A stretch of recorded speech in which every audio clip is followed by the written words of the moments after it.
항공 신체 검사 결과 시력 검사와 색각 검사는 통과됐지만 최종 불합격입니다. 작년 초 어릴 적부터 평생 파일럿이 꿈이었던 한 청년이 항공 신체 검사를 받고 좋지 않은 결과를 들었습니다.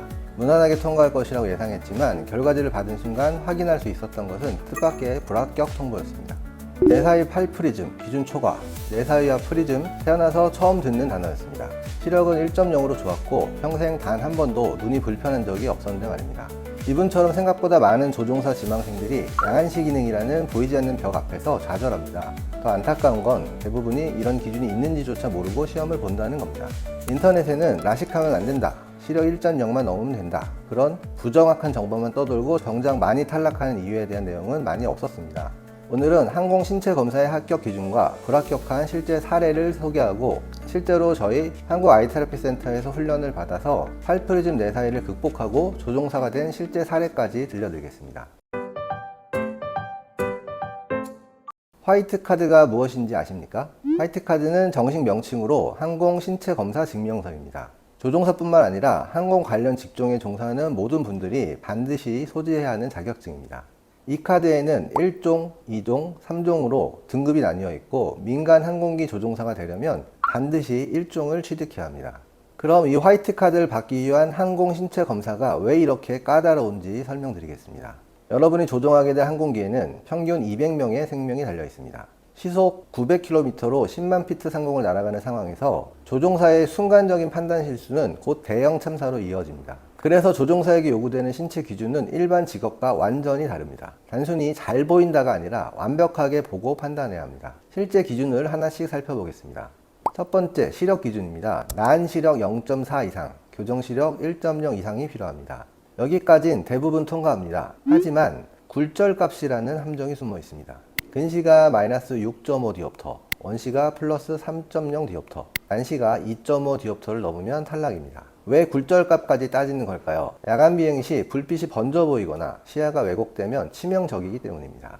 둘째, 색각입니다. 이건 절대 타협이 없는 영역입니다. 빨간색과 초록색을 구별하지 못한다면 관제탑 신호를 놓치거나 계기판 경고등을 무시하게 됩니다. 그 결과는 큰 사고로 이어질 수 있습니다. 셋째, 많은 사람이 떨어지는 부분, 바로 양안시 기능입니다. 양안시 기능이 뭔지 쉽게 설명드리겠습니다. 우리 눈은 카메라 2대가 동시에 촬영하는 것과 같습니다. 왼쪽 눈이 찍은 영상과 오른쪽 눈이 찍은 영상을 뇌가 하나로 합쳐서 입체적인 3D 영상을 만듭니다. 간단한 실험을 해보겠습니다. 팔을 뻗고 엄지손가락을 세운 다음 한쪽 눈을 감아보세요. 엄지손가락의 위치가 달라집니다. 다시 반대쪽 눈을 감으면 또 달라집니다. 이게 정상입니다. 두 눈이 서로 다른 각도에서 보기 때문입니다. 그런데 만약 한쪽 카메라가 살짝 틀어져 있다면 어떻게 될까요? 평소에는 우리 뇌가 에너지를 써서 이 차이를 보정합니다. 마치 흔들리는 배 위에서 몸의 균형을 잡는 것처럼 말입니다. 하지만 피곤하거나 스트레스를 받으면 이 보정 능력이 떨어집니다.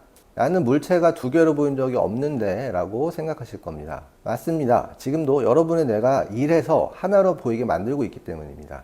하지만 12시간 연속 비행, 시차 적응, 극심한 피로, 그런 상황에서도 뇌가 계속 이 일을 할 수 있을까요? 항공당국은 아니다 라고 판단합니다. 항공신체검사에서는 이것을 두 가지로 측정합니다. 첫 번째는 사위 검사입니다. 외사위 6프리즘, 내사위 10프리즘, 상사위 1프리즘 이내여야 합니다. 두 번째는 입체시 검사입니다. 40초각 이하여야 합니다. 이는 30m 거리에서 3mm 차이를 구별해야 합니다. 종이 한 장 두께 정도의 차이를 30m 밖에서 알아봐야 됩니다. 왜 이렇게 정밀한 입체시가 필요할까요? 착륙할 때를 생각해 보세요. 활주로까지의 정확한 거리, 다른 항공기와의 간격, 지상 장애물과의 높이 차이, 이 모든 것을 순간적으로 판단해야 합니다. 처음에 말씀드린 그분의 이야기로 돌아가겠습니다. 이분은 항공대 지원자였습니다. 열심히 준비했지만 항공 신체 검사에서 떨어졌습니다. 떨어진 이유는 내사위 팔프리즘 때문이었습니다. 꿈을 포기하고 싶지 않았고 항공대를 가고 싶어서 열심히 방법을 찾았고, 그때 찾은 것은 시기능 훈련이었습니다. 시기능 훈련이 뭘까요? 쉽게 말하면 눈과 뇌의 협력 관계를 개선하는 재활 프로그램입니다. 헬스장에서 근육을 키우듯이 눈의 협응 능력을 체계적으로 훈련하는 겁니다. 이분은 먼저 정밀 검사를 받았습니다. 이는 단순 시력 검사가 아니라 눈 세부 기능을 하나하나 측정합니다.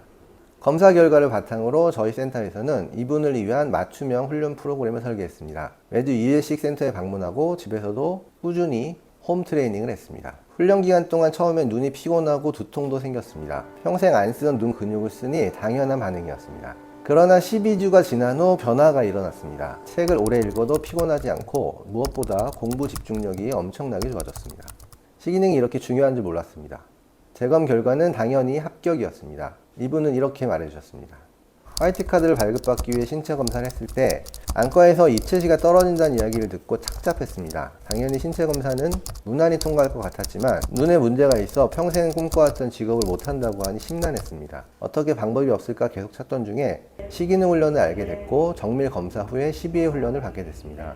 뿐만 아니라 집에서 할 수 있는 홈트레이닝도 알려주셔서 단기간 동안 열심히 훈련을 받았습니다. 그리고 시간이 지나고 화이트카드에 도전한 결과 입체시가 높아져 신체검사에 통과할 수 있었습니다. 신체검사를 받을 때 응원해주신 센터장님과 훈련을 시켜주신 선생님께 감사드립니다. 시력이 좋아도 떨어질 수 있습니다. 하지만 더 중요한 건 그 문제가 해결 가능하다는 사실입니다. 혹시 지금 이런 상황이신가요? 항공 신체검사를 앞두고 불안하신 분, 불합격 통보를 받고 막막하신 분, 재검 준비를 어떻게 할지 모르시는 분, 그렇다면 정확한 검사부터 받아보세요.